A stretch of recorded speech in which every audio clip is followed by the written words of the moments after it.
Team Shockwave's video on website design and layout. The article we chose was 25 website must-haves. We chose this because it stayed very true to its title, and the must-haves were very important with website design and felt like we had to share them. The point we'll be talking about is first impression. First impressions are very important whether you're trying to introduce a product, a company, or yourself. You want to make sure you give off the right vibe and information to people so they don't come to the wrong conclusions. Some great questions to ask yourself when composing a website are these right here. These questions are very important, especially when consumers view them. If you answer no to any of these questions, then figure out why it's no. And once you figure out why it's no, how to change that no into a yes. And when you have all yeses, then your website is good to go and make it nice and detailed and personalization.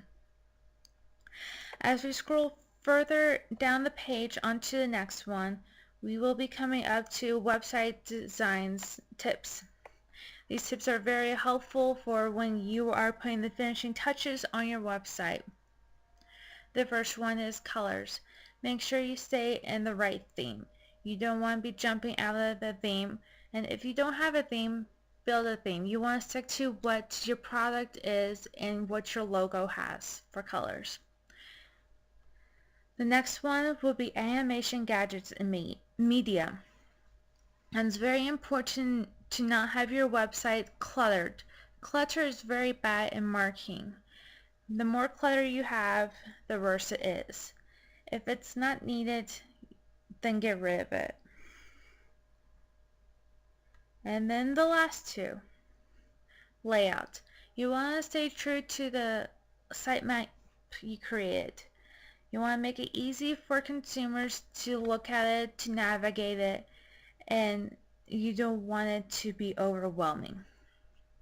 And then last one, you want to make sure it's legible. The font is legible to read, the English is clear, and you want to give the wrong idea.